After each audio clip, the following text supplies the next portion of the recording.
नमस्कार। चलिए अपना आज का वीडियो जो कि है भारत के भौतिक प्रदेश शुरू करते हैं। पिछले वीडियो में मैंने आपको भारत के सामान्य परिचय के बारे में बताया था और शायद काफ़ी अंतराल हो गया क्योंकि मुझे कुछ स्वास्थ्य संबंधी समस्याएं, इसलिए मैं आपको रेगुलर वीडियो नहीं दे पा रही हूँ। लेकिन जैसे जैसे मेरा स्वास्थ्य ठीक होता जाएगा मैं आपको वीडियो बराबर रेगुलर देने का प्रयास करूँगी। उसी क्रम में हमारा आज का टॉपिक है भारत के भौतिक प्रदेश। हम लोग भारत के बारे में जानकारी प्राप्त कर रहे थे अर्थात भारत के भूगोल को पढ़ रहे थे। उसी सीरीज का अगला क्रम जिसमें सामान्य परिचय के भारत के पड़ोसी देश कौन से हैं, भारत का अक्षांश देशांतरिक विस्तार, उनके पॉइंट्स, ये सब मैं आपको पिछले वीडियोस में बता चुकी हूँ। आज हमें पढ़ना है भारत के भौतिक प्रदेश। देखिए, सबसे पहले किसी भी चीज़ को पढ़ने से पहले हमें जानना चाहिए कि वो है क्या। ठीक है, क्योंकि भाई मेरे स्टूडेंट तो छोटी क्लासेस के बच्चे भी हैं और कॉम्पिटिटिव एग्ज़ाम वाले भी मेरी वीडियोस देखते हैं। तो मेरा प्रयास ये रहता है कि जब भी मैं कुछ भी पढ़ाऊँ तो ऐसा पढ़ाऊँ कि छोटे क्लास के बच्चों को भी लाभ हो। ठीक है, क्योंकि कॉम्पिटिटिव एग्ज़ाम तो तैयारी करने वाले बच्चों को तो ऑलरेडी इन सारी चीज़ों को पढ़ा ही हुआ होता है, बस उन्हें तो थोड़ा सा देखना है। पर जो छोटी क्लास के बच्चे जो इन चीज़ों को नहीं समझते हैं उनके लिए बहुत ज़रूरी है कि वो ये जाने कि भौतिक प्रदेश होते क्या हैं, और मतलब फिजिकल रीजन्स, इंग्लिश इसकी क्या होती है, भारत के भौतिक प्रदेश, इंडियंस फिजिकल रीजन्स। ठीक है, तो हमें ये जानना है कि ये भौतिक प्रदेश होते क्या हैं। देखिए, भौतिक मतलब जैसे फिजिकल मैंने कहा, तो फिर जब आप फिजिक्स की बात करते हैं तो किसी की भी, अगर किसी मनुष्य की बात करें तो उसकी शारीरिक बनावट को हम देखते हैं। ठीक है, तो उसकी शारीरिक बनावट कैसी है। ऐसे ही जब हम किसी देश के संबंध में भौतिक प्रदेश कहते हैं तो इसका मतलब ये है कि उसकी जो भौतिक यानी उसकी जो भूमि है, भाई कि कहीं किसी भी क्षेत्र की भूमि को आप देख सकते हैं, उसके ऊपर जो पाई जाने वाली भूमि की जो बनावट है उसको हम कहते हैं उसके भौतिक प्रदेश। जैसे कि किसी भाई कोई भी देश है, वहाँ पे पर्वत भी होंगे, पठार भी होंगे, मैदान भी होंगे, हो सकता है वहाँ रेगिस्तान भी हो, द्वीपीय समूह भी हो। तो ये जो संरचनाएं जो हैं भूमि की, ये किसकी संरचना है, धरातल की तो है। ये धरातल की जो आकृति हैं जो एक देश का निर्माण करती हैं उसको हम कहते हैं भौतिक प्रदेश। ऐसे ही हमारे भारत के भी भौतिक प्रदेश है, यानी कि हमारे भारत में भी बहुत सी भौतिक रचनाएं पाई जाती हैं। ठीक है, समझ में आया। फिजिकल का मतलब उसकी शारीरिक बनावट। अगर हम भारत की शारीरिक बनावट को एक तरह से देखें, यानी कि भारत की जो भूमि है उस पर कौन कौन सी स्थलाकृतियाँ पाई जाती हैं। ठीक है, ये स्थलाकृतियाँ जो है मैंने आपको जो वीडियोस बनाए थे आपको बताए होंगे, धरातल पर बनने वाली आकृतियाँ, नदियों से बनने वाली, भूमि हवा से बनने वाली, ये सब मैंने आपको बताई थी। ऐसी ही आकृतियाँ जो है भारत की भूमि पर जो जो आकृतियाँ पाई जाती हैं उन आकृतियों का क्षेत्र बांट दिया गया है। ठीक है, तो वो कहलाते हैं भारत के भौतिक प्रदेश। जैसे कहीं पर अगर पर्वत पाए जा रहे हैं तो वो कहलाएगा पर्वतीय क्षेत्र, अगर कहीं पर मैदान पाए जा रहे हैं तो वो मैदानी क्षेत्र, कहीं पर अगर पठार पाया जाता है तो पठारी क्षेत्र। इस तरीके से भौतिक प्रदेशों का निर्माण होता है। तो मेरे हिसाब से छोटे बच्चे भी समझ गए होंगे कि भौतिक प्रदेश कहते किसे हैं। तो आज हम जानेंगे कि भारत में कौन कौन से भौतिक प्रदेश हैं और कितने प्रकार के हैं। ठीक है, तो अगर हम एनसीईआरटी की बुक्स की बात करें तो उसमें 4 प्रकार के भौतिक प्रदेशों का वर्णन किया गया है, लेकिन हम अध्ययन की सुविधा के अनुसार से भारत के भौतिक प्रदेशों को 6 भागों में बांटते हैं। ठीक है, कौन कौन से 6 भाग हैं आइए जानते हैं। सबसे पहले है उत्तर का पर्वतीय क्षेत्र। कौन सा है, उत्तर का पर्वतीय क्षेत्र। नंबर 2 पर उत्तर का विशाल मैदान। नंबर 3 पश्चिमी मरुस्थलीय क्षेत्र, प्रायद्वीपीय पठार, तटीय मैदान और द्वीपीय समूह। ये 6 भागों में बांटा गया है।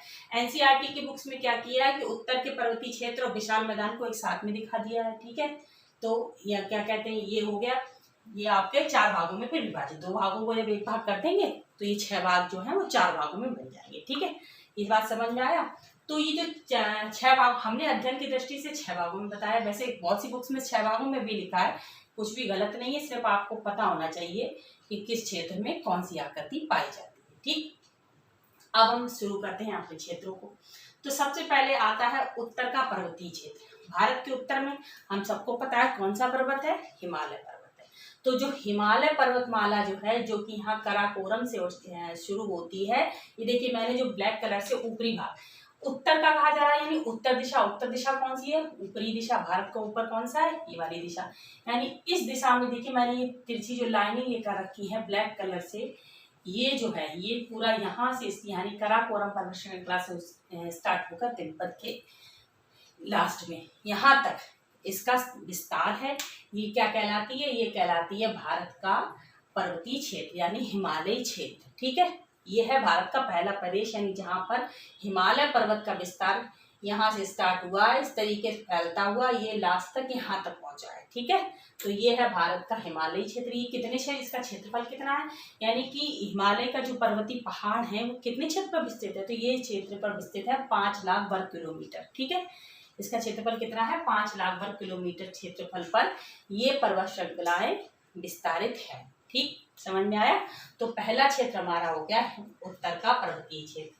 इसके बाद जब हम इस पर्वतीय क्षेत्र से नीचे आते हैं, ठीक है, तो पर्वतों से जब नीचे उतरते हैं तो पर्वतों से तो नदियां नीचे उतरती हैं, यानी गंगा ब्रह्मपुत्र जैसी नदियां ये कहाँ से निकली हैं, हिमालय से निकली हैं।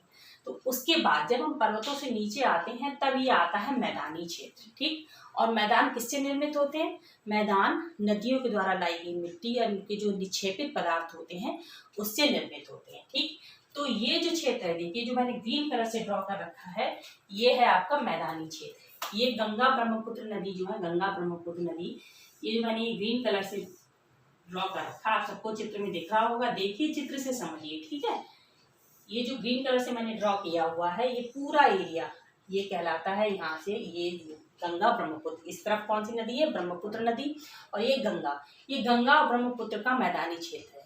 ये नदियां बहकर आती हैं, पहाड़ों से ऊपर उतरती हैं और अपने साथ जो निक्षेपित पदार्थ, मिट्टी, ईंटें, पत्थर, कंकड़ ये सब लेकर आती हैं, वो इन क्षेत्रों में विस्तारित कर देती हैं और यहाँ पर एक समतल मैदान का निर्माण कर देती हैं। ठीक है, तो ये जो समतल मैदान का निर्माण है, क्योंकि नदियां अपने साथ मिट्टी लाती हैं, बहुत उपजाऊ होती है, तो ये बहुत उपजाऊ क्षेत्र है। ठीक, ये जो क्षेत्र है, ये गंगा ब्रह्मपुत्र का जो मैदान है ये बहुत उपजाऊ क्षेत्र है और भारत की सबसे अधिक जनसंख्या अगर किसी क्षेत्र में निवास करती है तो वो है गंगा ब्रह्मपुत्र का मैदान। भाई ऐसा क्यों है, क्योंकि जहाँ पर भाई खाने को ज़्यादा होगा, मिट्टी उपजाऊ है, तो यानी कि फसलें भी और खेती बाड़ी से कौन से क्षेत्र में सबसे अच्छी होगी, इसी क्षेत्र में तो होगी। अब जहाँ खाने को ज़्यादा होगा वहीं तो लोग भी ज़्यादा होंगे, तो इस कारण इस क्षेत्र में जनसंख्या भी सबसे ज़्यादा निवास करती है। ठीक है, क्लियर हुआ मैदानी क्षेत्र। अब हम आते हैं पश्चिमी मरुस्थलीय क्षेत्र पर। ठीक, इसका क्षेत्रफल मैंने आपको नहीं बताया, गंगा ब्रह्मपुत्र मैदान यानी कि या उत्तर का विशाल मैदान कहिए, तो इसका क्षेत्रफल है 7.5 लाख वर्ग किलोमीटर। ठीक, कितना है, 7.5 लाख वर्ग किलोमीटर। इस मतलब इतने क्षेत्र में गंगा ब्रह्मपुत्र के मैदान का विस्तार है। ठीक, इसे उत्तर का विशाल मैदान इसलिए कहते हैं क्योंकि ये भारत के उत्तरी भाग में स्थित है, इसलिए इसको उत्तर का विशाल मैदान भी कहते हैं। ठीक है, ये नदियों द्वारा निर्मित क्षेत्र है। इसके बाद आता है आपका पश्चिमी मरुस्थलीय क्षेत्र, यानी कि भारत के पश्चिम दिशा में ये कौन सी दिशा है, मैंने आपको दिशाओं का ज्ञान बहुत अच्छे से कराया, आप सबको भी होगा। तो ये है पश्चिम दिशा और इसमें जो मैंने पॉइंट से काले रंग से ड्रॉ कर रखा है इस तरीके से, देखिए ये राजस्थान गुजरात कक्षिका मरुस्थल वाला क्षेत्र है। ये जो क्षेत्र है ये कहलाता है कौन सा, पश्चिमी क्षेत्र। पश्चिमी किस लिए, क्योंकि पश्चिम दिशा में स्थित है, रेगिस्तानी क्षेत्र है, यहाँ पर तापमान बहुत ज़्यादा रहता है, वर्षा की मात्रा बहुत कम रहती है, इस कारण यहाँ की मिट्टी अनुपजाऊ रेत के रूप में हो गई है। ठीक है, तो ये जो क्षेत्र है ये मरुस्थलीय क्षेत्र, यहाँ मरुस्थल का मतलब मरा हुआ स्थल, जहाँ पर कोई भी पेड़ पौधे वगैरह नहीं पाए जाएं, रेतीली भूमि हो, रेगिस्तान जैसा विस्तार हो, वो क्षेत्र कहलाता है मरुस्थलीय क्षेत्र। तो भारत का जो पश्चिमी भाग है यानी कि राजस्थान का कुछ हिस्सा, ये कक्षिका मरुस्थल यानी गुजरात का कुछ हिस्सा जो है ये मरुस्थल का क्षेत्र कहलाता है और इसका विस्तार कितने लाख वर्ग किलोमीटर पर है, 3.58। ठीक है, 3.58 वर्ग किलोमीटर क्षेत्रफल पर इसका विस्तार है, यानी इतनी भूमि पर मरुस्थल पाए जाते हैं। बात समझ में आ गई, आपको समझ में आया, आपने सुना भी होगा कि राजस्थान में मरुस्थल है या किसी पिक्चर वगैरह में भी बच्चों ने भी देखे होंगे, तो ये वही क्षेत्र है। ठीक है, रेगिस्तानी क्षेत्र। बात समझ में आई। अब इसके बाद आता है आपका प्रायद्वीपीय पठार।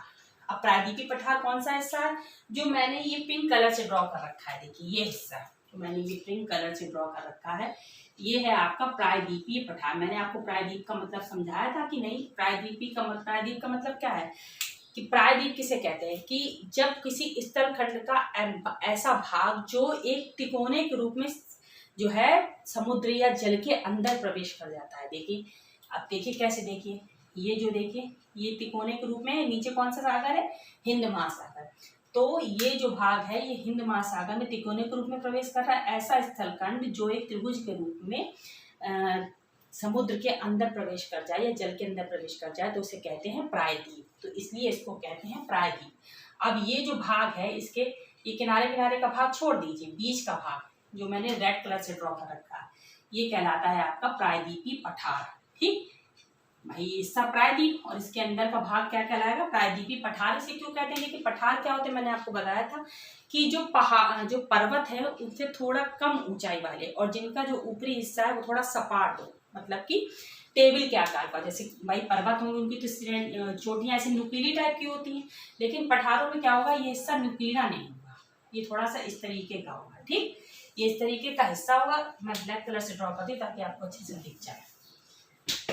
पर्वतों का हिस्सा तो इस तरीके का होता है नुकीला, लेकिन पठारों का हिस्सा जो होता है उनकी ऊंचाई एक तो पर्वतों से कम होगी और दूसरा ये जो हिस्सा होगा ये इस तरह टेबल के आकार का, ये देखिए इस तरीके का।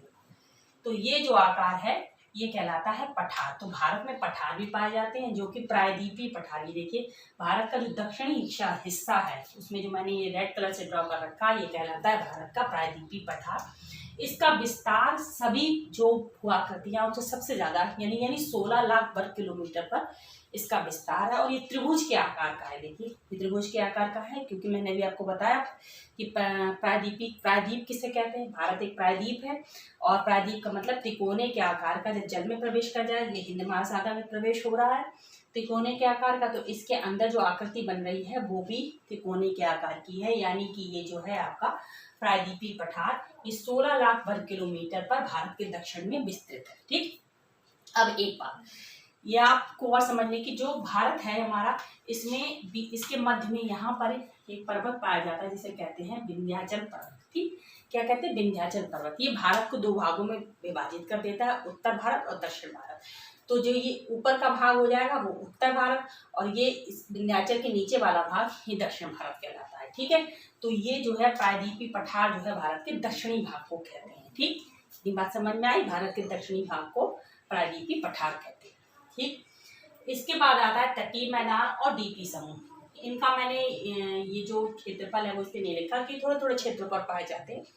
ठीक है, इसलिए तो अब आप समझिए तटीय मैदान किसे कहेंगे। देखिए तट कौन क्या होते हैं, किसी समुद्र का किनारे को तट कहते हैं या किसी नदी के किनारे को तट कहते हैं।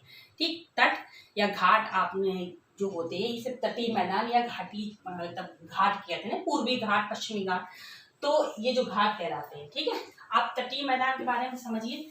देखिए तट मैंने बताया, तट कहाँ होगा, तट वहीं तो होगा जहाँ कोई नदी होगी या समुद्र होगी। अब इधर आपको पता है क्या है, अरब सागर, इस तरफ क्या पे है, ये कौन सी दिशा है, ये है आप पश्चिम दिशा। ठीक है, तो ये है आपका अरब सागर, क्या है अरब सागर। और ये कौन सा है, ये है आपकी बंगाल की खाड़ी, बंगाल की खाड़ी, ये दोनों समुद्री क्षेत्र हैं। ठीक है, तो इसके किनारे किनारे जो पतली पट्टी मैंने ग्रीन कलर से ड्रा की है और इधर ये किनारे किनारे मैंने जो पतली पट्टी ड्रा की है ये पश्चिम दिशा की ओर ये वाली और ये पूर्वी, ये तटीय मैदान, यानी कि तट किसका, ये अरब सागर का तट और ये बंगाल की खाड़ी के तट के सहारे सहारे जो मैदानी क्षेत्र विस्तृत है उनको हम कहते हैं तटीय मैदान। क्या कहते हैं, तटीय मैदान। ठीक, ये क्षेत्र जो कहलाते हैं, या इसको हम कहेंगे ये पश्चिम की दिशा तो पश्चिमी घाट, इस तरफ जब हम चलेंगे ये तो हो गया तटीय मैदान। और जब इसके सहारे सहारे कुछ पर्वत श्रेणियां भी हैं उनको हम पश्चिमी घाट पर्वत श्रेणियां कहते हैं। और इस मैदान के सहारे जो पर्वत श्रेणियां हैं इस तरफ उसको हम कहते हैं पूर्वी घाट। ठीक, बात समझ में आया, यानी कि ये हो गया मैदान और इस तरफ जो है पर्वत श्रेणियां हैं उनको हम कहते हैं घाट, जिसको कहेंगे पश्चिमी घाट। और ऐसे ये मैदान हो गया, इस तरफ जो है इसको कहेंगे हम पूर्वी घाट। बात समझ में आ गई, तो ये तटीय मैदान या घाट। ठीक है, इसके बाद हमारी लास्ट आकृति है द्वीप समूह। भारत में कुछ द्वीप भी पाए जाते हैं जिनके बारे में आपने सुना भी होगा, अंडमान द्वीप समूह, अंडमान निकोबार या लक्षद्वीप समूह, ये दोनों द्वीप समूह आप सबने सुने होंगे। अच्छा, ये जो है छोटे छोटे द्वीपों से मिलकर एक द्वीपों का समूह बना है। ये कोई एक द्वीप नहीं है, कई सारे द्वीप मिले हैं तब इन द्वीपों का निर्माण हुआ। और द्वीप कहते हैं किसे हैं कि स्थलखंड का ऐसा हिस्सा जो चारों ओर से समुद्र से घिरा हो। ठीक है, उसको क्या कहते हैं, द्वीप कहते हैं। प्रायद्वीप में क्या था, जो 3 ओर से समुद्र से घिरा होगा, वो कहलाएगा स्थल खंड का ऐसा हिस्सा जो कि त्रिभुज के रूप में या त्रिकोणे के रूप में जल में प्रवेश कर रहा हो और 3 ओर से समुद्र से घिरा हुआ हो। ठीक है, देखिए ये 3 ओर से घिरा हुआ है, एक तरफ अगर अरब सागर, बंगाल की खाड़ी और नीचे हिंद महासागर, 3 ओर से घिरा हुआ, तो ये प्रायद्वीप हो गया। लेकिन अगर ये ऊपर भी समुद्र से घिरा होता तो ये द्वीप बन जाता है। यानी कि जब चारों ओर से स्थल खंड का कोई ऐसा हिस्सा जो चारों ओर से जल से घिरा हो तो वो द्वीप कहलाता है। जो कि कौन से, देखिए ये है अंडमान निकोबार, अंडमान निकोबार, ये अंडमान निकोबार द्वीप समूह है जो देखिए किसमें है, ये देखिए चारों ओर यहाँ पर जल है, ये चारों ओर जल से घिरा हुआ है। ठीक है, और ऐसे ही ये लक्षद्वीप अरब सागर में है, तो अरब सागर में चारों ओर ये तो समुद्र है, ये सब तरफ समुद्र है, और ये द्वीप, ये चारों ओर समुद्र से घिरा हुआ ये भाग है, ये लक्षद्वीप जो अरब सागर में है, ये है भारत के द्वीप समूह। ठीक है, अंडमान द्वीप समूह और ये लक्षद्वीप द्वीप समूह, ये जो है भारत की लास्ट आकृति, जो छठी आकृति मैंने बताई द्वीप समूह की। तो मैंने आपको भारत के सभी भौतिक प्रदेशों के बारे में थोड़ी थोड़ी जानकारी दी, और अगले वीडियो में मैं जो है एक एक कर आपको सारी इनके बारे में डिटेल से पढ़ाऊंगी। जैसे कि सबसे पहले हम भारत का पर्वतीय क्षेत्र पढ़ेंगे, उसको डिटेल से कोशिश करूंगी कि एक वीडियो में ही आपको पूरा समझा दूं, और इतना आपको समझ में आया होगा। अगर मैं सारे एक ही में बनाऊंगी तो वीडियो बहुत लंबा हो जाएगा, जो आप सबको देखने में भी बोरियत होगी। इसलिए मैंने सोचा कि छोटे छोटे पार्ट्स में पढ़ाती हूँ तो आपको समझ में भी अच्छे से आएगा। इतना समझिए, चित्र से समझिए अच्छे से। अगर कोई भी दिक्कत होती है तो बताइए, और हमारे चैनल को देखिए, सब्सक्राइब कीजिए। धन्यवाद।